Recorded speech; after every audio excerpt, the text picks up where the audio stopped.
Rob Parker, Kerry Rhodes on this New Year's Day, a Worship Wednesday, and we're coming to you live from the TireRack.com studios. And we talked about it, that the odd makers in Las Vegas got it wrong.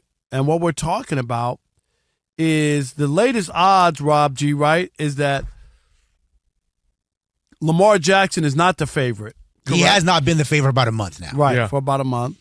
But I could see, Kerry, the tides have turned, like with a lot of analysts and a lot of people, because they've watched what's taken place. And I think it's clear to you and me. I'd love to hear your take on Lamar. Mm-hmm.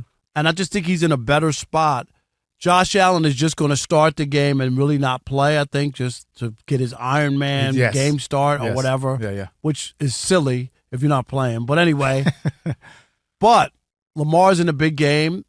If he could have a big first half, against the Browns, get 3 or 4 touchdowns, look great, and his team wins the division. Don't forget, they started 0-2. That's right. And 91% of teams that start 0-2 do not make the playoffs. 100%. Yeah, no, Lamar's in the driver's seat as far as being able to have another game to showcase what he can do. We already know what he can do, obviously, but if he comes out there and blazes and has a good game, obviously, it's what have you done for me lately, and people get, obviously, enamored by that. You already know my stance on Lamar. I think because we saw it last year, though, on the Christmas Day game against the 49ers. Remember, Lamar came out, balled out. Yep. Going into that game, people thought that Brock Purdy was the MVP. That's right.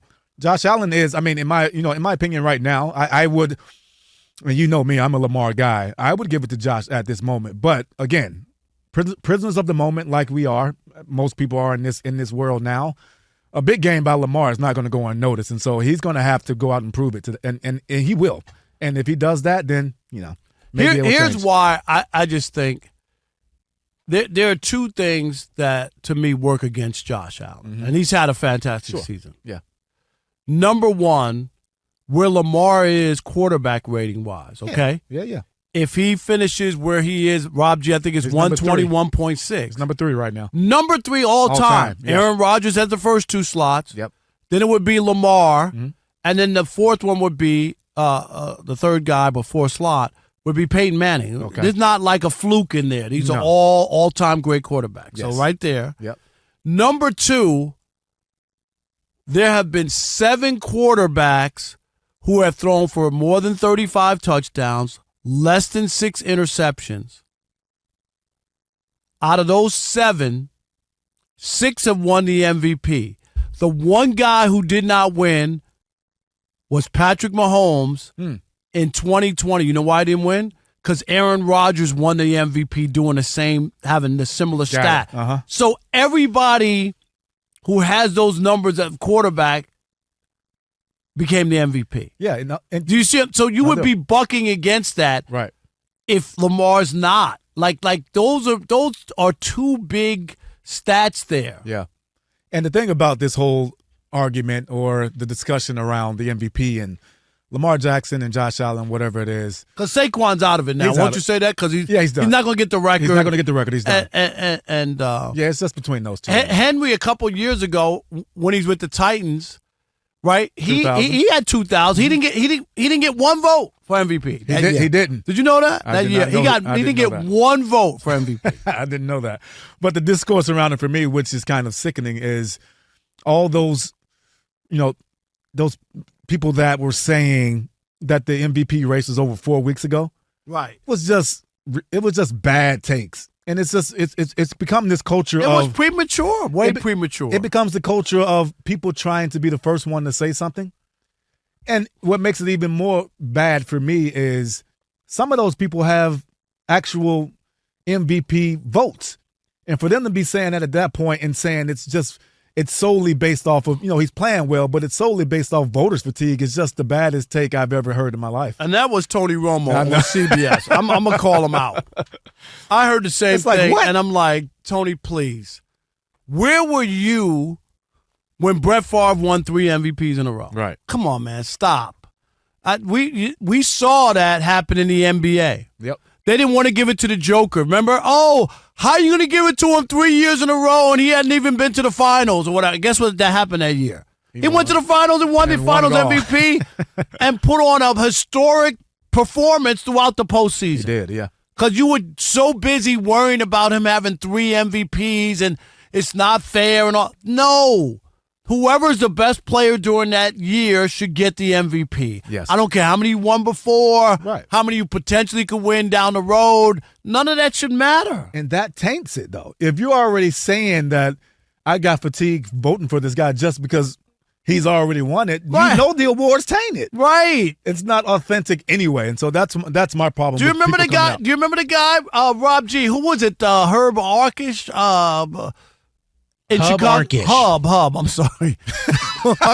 What I call him? The one who said he wasn't going to vote for Aaron Rodgers Rodgers because he thought it was a bad guy. Right. Like before the season started. I don't know. Did he win the MVP that year?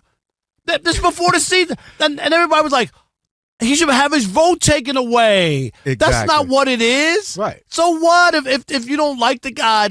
And I've said this time and time again. For all the people always like, Kerry, the writers this, the writers that. Can I first of all, a lot of these awards are the writers' awards that teams adopted. In baseball, did you know that? I didn't know the that, baseball awards, MVP, rookie, they were all baseball writers' awards that baseball embraced. Got you. Okay. Yeah. So here's my thing. Every time I hear the writers this, writers that, Barry Bonds hated the writers.